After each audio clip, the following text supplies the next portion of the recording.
So today I want to do a bit of a deep dive on healthcare spending statistics. Just going to try to focus on the data. I'm not sure what to make a lot of this data on healthcare spending in the United States, but a reason why I think this is important because many people in the United States, even outside of the United States, they talk about the US healthcare system as if it's this giant nightmare, as if every American is going broke by simply getting an x-ray, or every American is going broke by just merely getting a prescription to ibuprofen or whatever.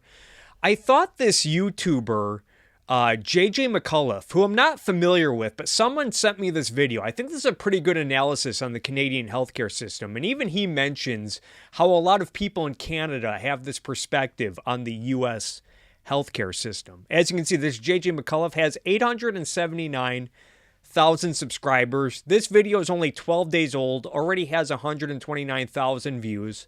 I recommend watching this whole video on your own time, but here's what he had to say. Whoops.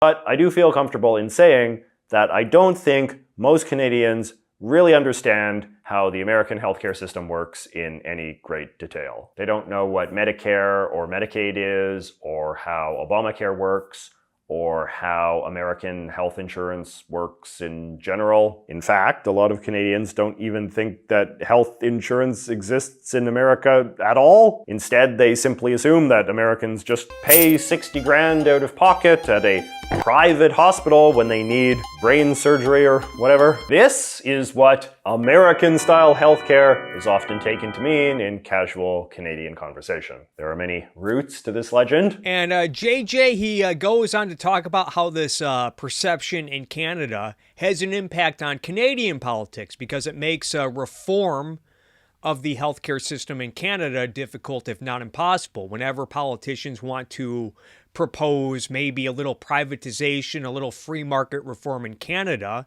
a system that deals a lot with stuff like shortages and even financial issues of their healthcare system, which we will explore later, people in Canada get immediately turned off and bent out of shape.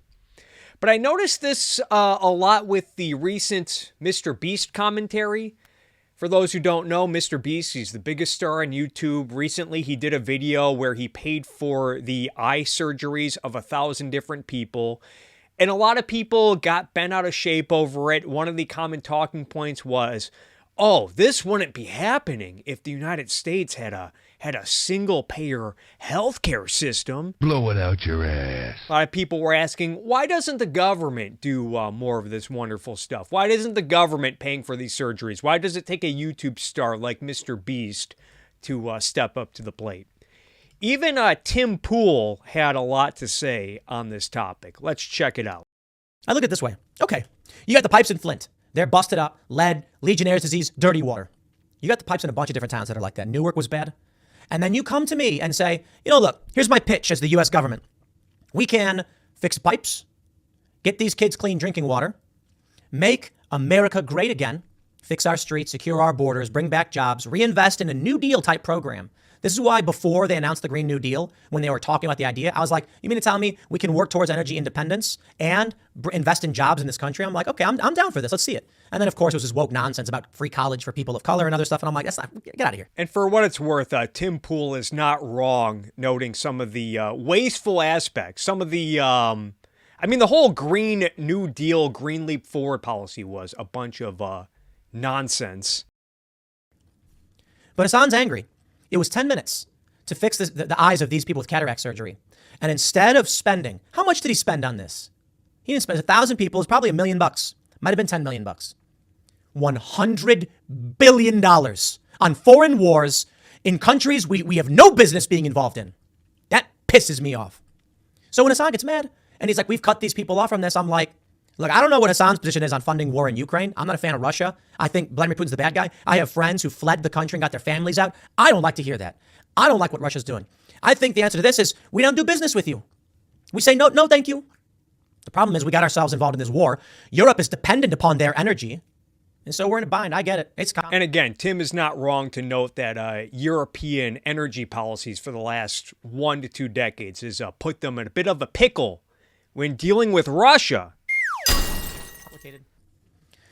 But what if we took $10 billion and just paid for people's cataract surgery? Yeah, guys. What if we just took $10 billion of that $100 billion we're sending to Ukraine and we use that to pay for eye surgeries? That's right. That's what makes me angry. And that's why I'm like, why are you yelling at Hassan? This government is wasting your money. You've got Hunter and Joe Biden doing energy deals, sending natural gas from Louisiana to China. Why aren't we investing in our people? Yeah. Why aren't we dealing with our border crisis? Why aren't we dealing with jobs in the economy? Why are we spending so much on other countries? And I'll shout out in the old omnibus bills from the previous Congress, $12 million for gender studies. Take that $12 million and cure some people's blindness. Yeah.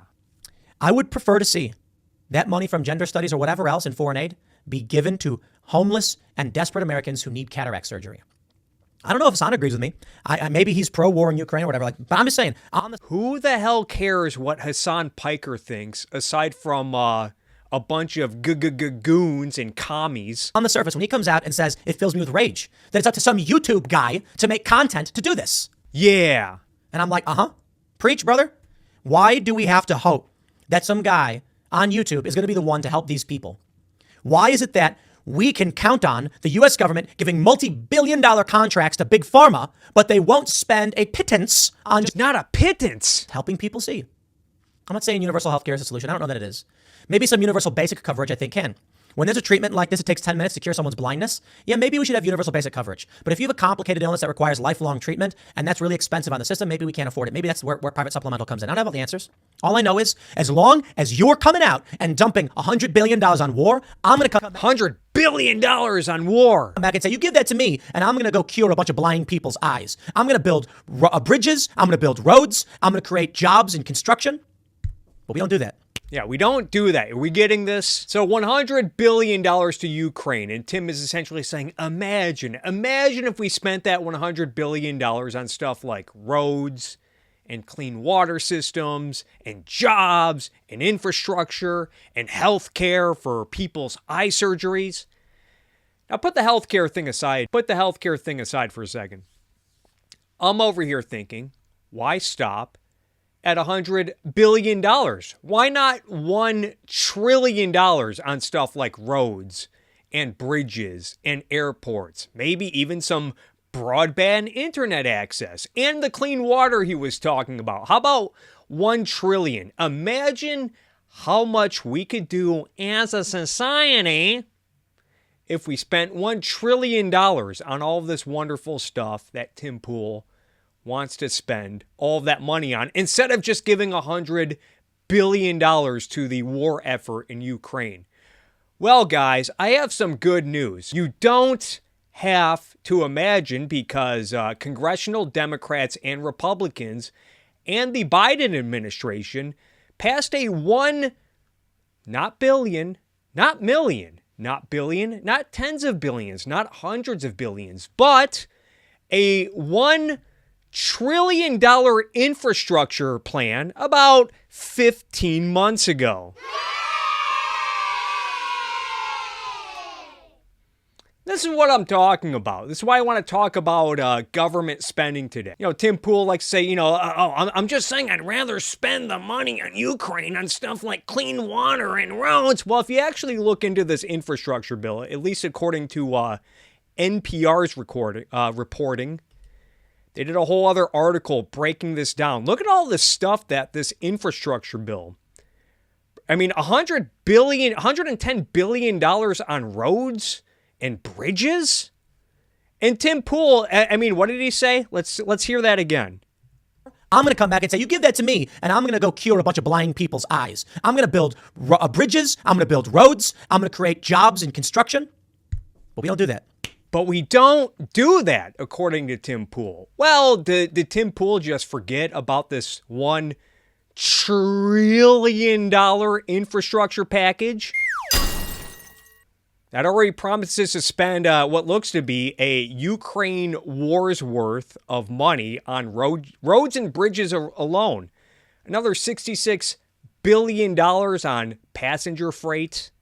Another $25 billion on airports. $65 billion on broadband. And also clean drinking water. $55 billion. Mr. Poole was talking a lot about how we need to update our clean water infrastructure. Well, it looks like we're already getting that with this $1 trillion infrastructure bill. Now, I want to be clear. I'm not saying this is a good infrastructure bill. I'm not saying it's bad. I'm just saying that Tim kind of comes off as clueless with his talking points about, oh, imagine if we had spent this $100 billion that we're given to war. Imagine if we invested in stuff like roads and clean water and all this fun stuff. And it's like, well, we're already doing that. And then he also mentioned jobs and the economy. This does not mention the Inflation Reduction Act and the CHIPS Act, which Biden both passed. Both of them are spending hundreds of billions of dollars, claiming to be creating a lot of jobs. I guess we'll have to wait and see how that pans out. But yeah, I'm not trying to say that the CHIPS Act is good or the Inflation Reduction Act is good or that $1 trillion infrastructure bill was good. I'm sure there's a lot to say about it, but that's not the point. The point is that many people, including some of the biggest voices in alternative media like Tim Poole, just seem to be flat out clueless on this stuff. He acts like we're not already spending ungodly amounts of money on the stuff that he wants to spend on. So this brings us to healthcare. And it's not just Tim Poole that's on this train. I saw a lot of people making these points about, oh, this is why we need socialized medicine, reacting to the MrBeast video. But Mr. Poole is wondering why the government does not spend, an extra $10 billion on eye surgeries, the eye surgeries that we saw in MrBeast's video.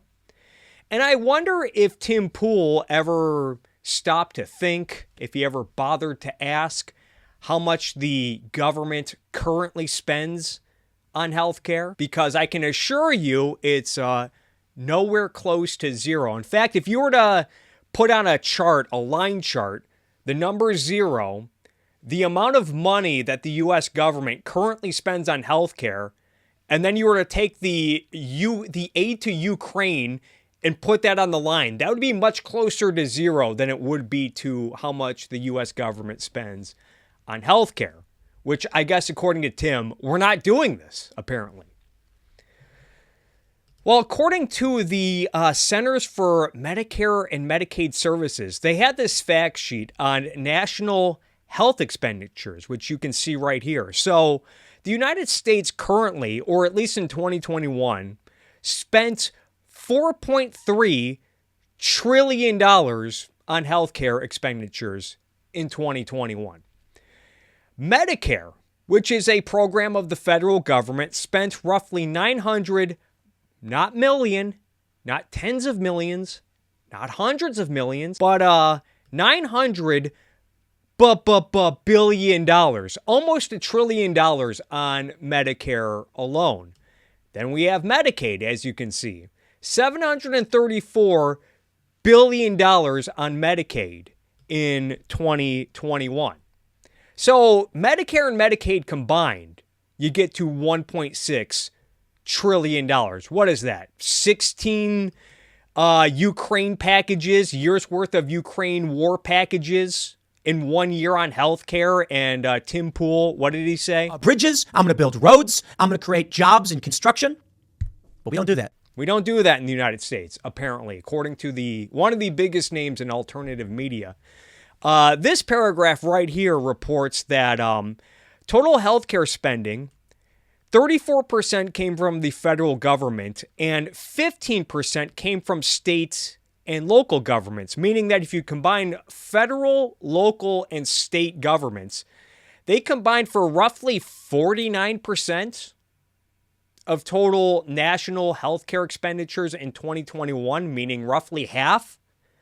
Meaning we're spending, trillions of dollars at this point? Roughly $2 trillion on healthcare. That's how much the government spends on healthcare in the United States, roughly $2 trillion. And let me be clear, for those who are familiar with me, you guys know, based on my, dare I say, well-educated, well-formed opinion, I think that I'm not a fan of the current U.S. healthcare system. And I think all of the problems, notably the high cost, the high prices, and all of that gobbledygook, is largely, if not entirely, a result of government intervention in healthcare. And I think the solution is to move toward a free market in healthcare and insurance and pharmaceuticals, whereas Tim Pool kind of wants to move us in the opposite direction of that. Oh, you absolutely suck! So I'm not saying the spending is good. I'm not saying it's bad. I'm just saying you think there would be a little bit more appreciation for how much the government spends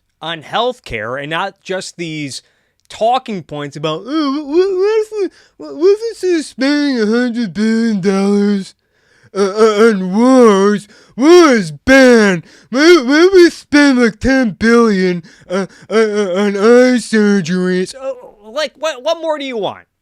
I guess a lot of people would want a lot more, in all fairness, especially the Medicare for All types.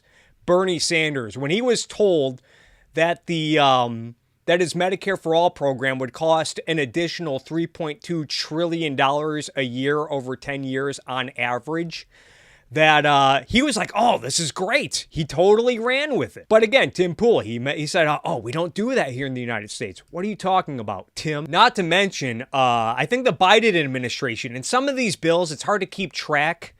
You know, in Tim's defense, when I clowned on him for forgetting about the infrastructure bill. Yeah, Joe Biden has passed a lot of big spending bills, so I guess it is easy to forget. But even I can't keep track because I've read that. I couldn't remember if it was the Inflation Reduction Act, the American Rescue Plan, or both.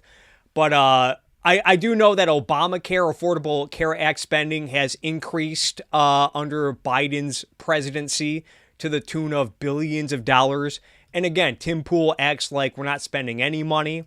According to the Congressional Budget Office, we're projected to spend, $316 billion on support for employment-based coverage, another $462 billion on Medicaid and children's health insurance program. So it looks like, again, Tim Pool is like, oh, we're barely spending anything, just $10 billion. Instead, we're giving it all to Ukraine. And here's another statistic I found pretty interesting. Out-of-pocket spending in the United States came to a total of $433 billion, which was roughly 10% of the total national health expenditures in the United States. Going back to JJ's video, he talks a lot about how people have this perception of the U.S. healthcare system, that like everyone's going broke, that it's a total nightmare. He mentions how Canadians, they don't know, they talk as if Medicare, Medicaid, Obamacare, and insurance don't even exist. Yet, according to this fact sheet, only 10% of total expenditures in the United States come from out of pocket. Now, is this too much? Is it too high? Is it too low? Is it good? I don't know. I just find it interesting for a variety of reasons. Especially, so here's the thing with this measurement. For me, this is not a be-all, end-all measurement. Because I know a lot of people might say, well, if we had a free market like you want, that percentage, it might even be higher. And yes, it might be.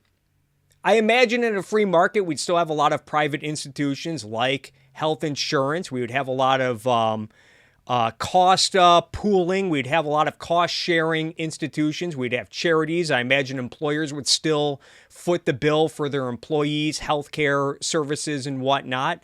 We might get a lot of innovation in this area. We might even get subscription services. Who knows? I imagine we got a lot of innovation in insurance.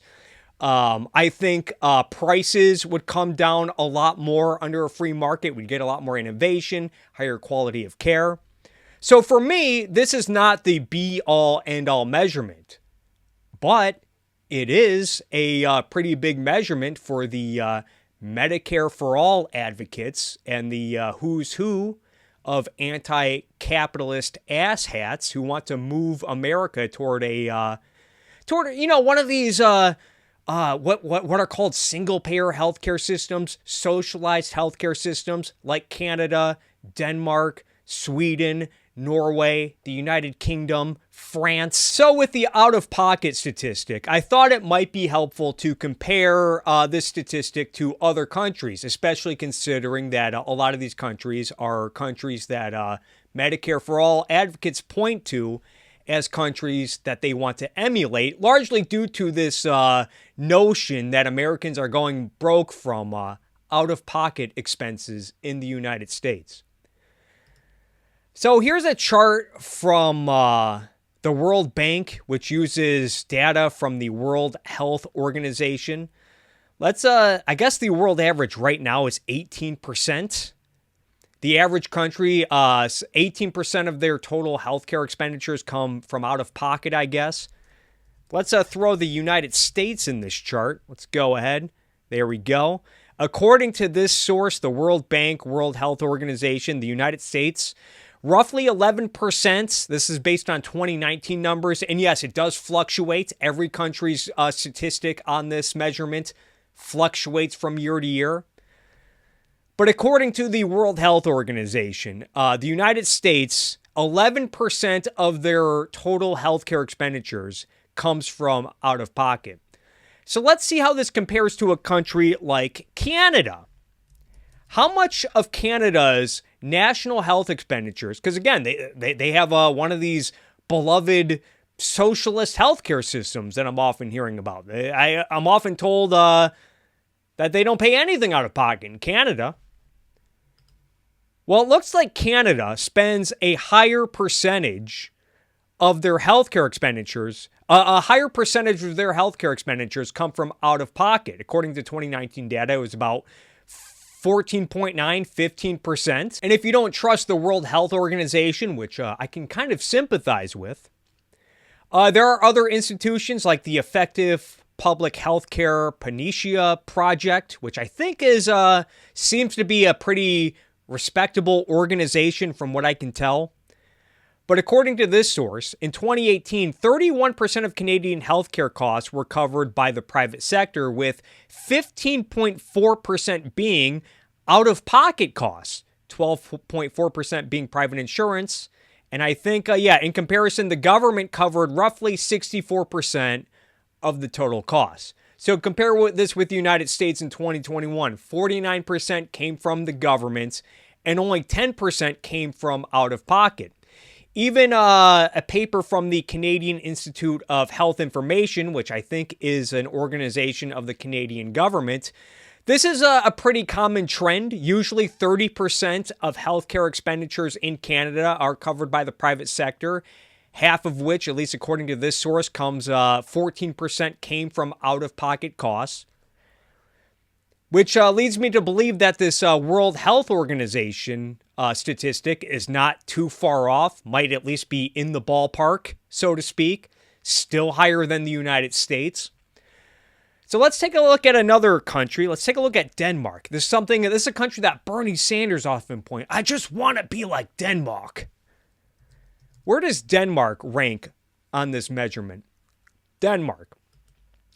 Well, according to the World Health Organization, Denmark, about 14% of their national health expenditures come from out-of-pocket costs. And this is another country I did a little bit of deeper digging on. I found this resource. What is this? The Statistics Denmark.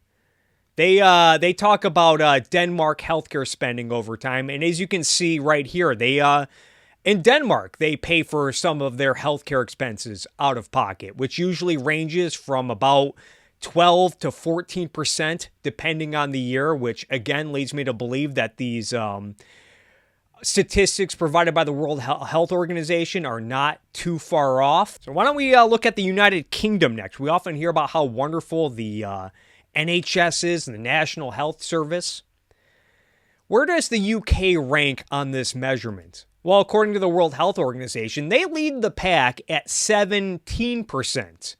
17% of health expenditures in the United Kingdom come from out of pocket, which is higher than in the United States. And I found another resource after doing a little bit deeper digging on this topic.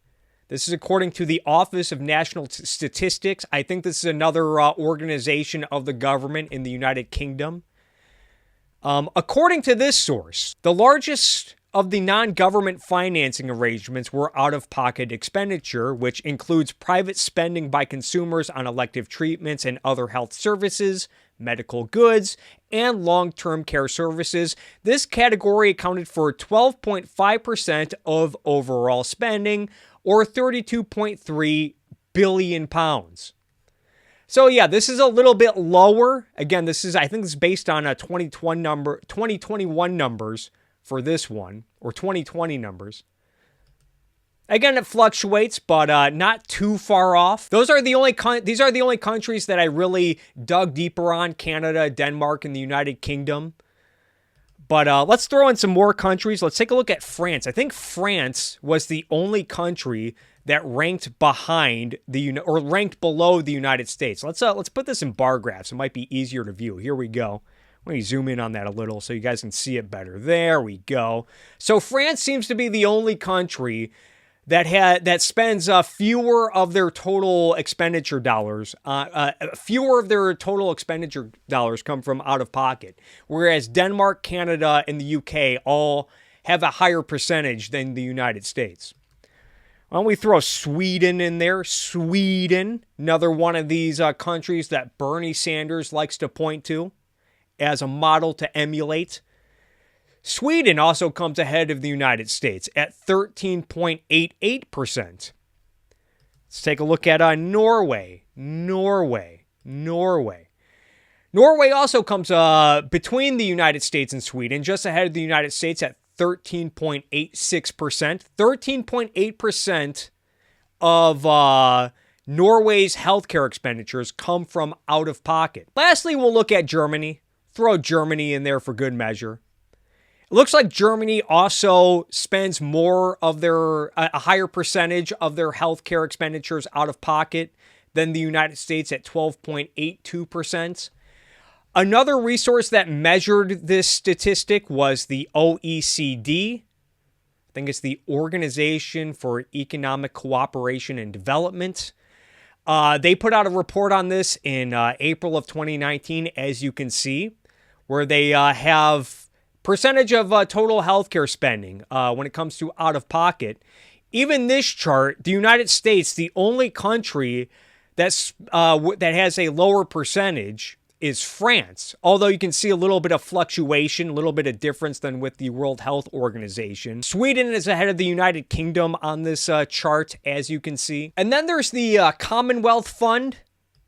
The Commonwealth Fund, which took data from both the World Health Organization and the OECD.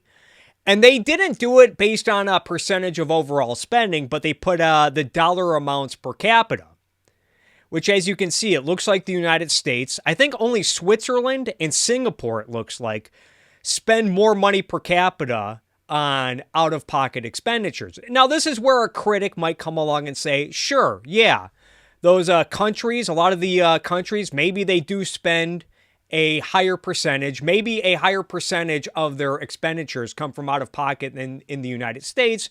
But you're leaving out the fact that the United States spends more on healthcare services than all of these countries. So yeah, of course, Americans, that means Americans are spending more than all of their counterparts in these other countries. The United States spends $1,122, whereas in Canada, only $722 comes from out of pocket. Although going back to the 2019 numbers on the Canadian Institute for Health Information, according to them, it's roughly $970 per capita out of pocket. Again, it fluctuates, worth keeping in mind, but according to the Commonwealth Fund in 2017, Canadians only spent $722 per person out of pocket, which is still less than the United States. One could point out and say, yeah, but Americans are still spending more out of pocket.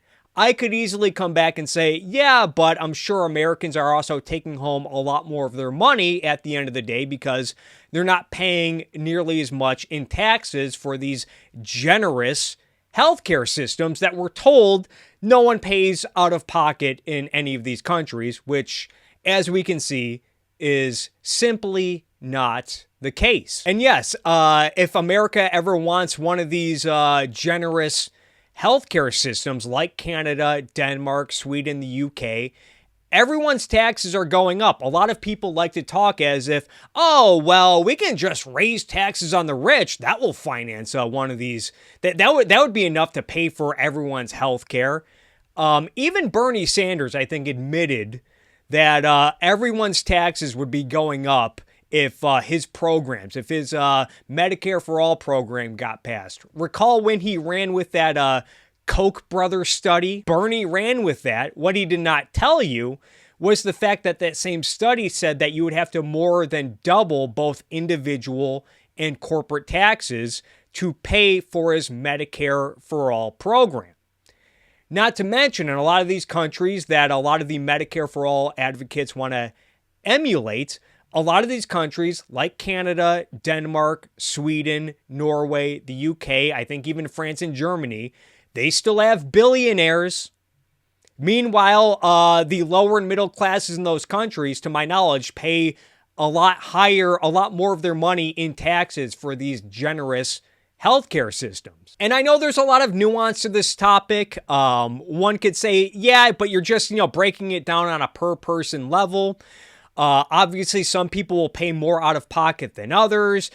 Some people are not insured, although from what I can tell, I think over 91% of Americans have some form of health insurance. A lot of people who don't have health insurance, I imagine, get assistance from government programs like Medicare or Medicaid, Obamacare. According to Bloomberg, a couple weeks ago, this was an article written by Brian Platt on February 6th. The Canadian healthcare system is struggling with financing at the moment. Trudeau eyes billions to patch Canada's creaking healthcare system. Provinces want as much as $28 billion more in general funding. Experts see this as a crisis point with shortages of doctors and staff. And this is something that even JJ brought up in this video, that when people talk about systems like the Canadian healthcare system as if it's this wonderful system, he says people often don't talk about some of the drawbacks with the system, like wait times, like shortages, like healthcare rationing. I know that's been a problem also with the UK's healthcare system over the years. Anyway, it's something to think about. Again, often when people talk about spending your money on their pet cause, they talk as if their pet cause already does not receive a generous amount of money that comes from your taxes.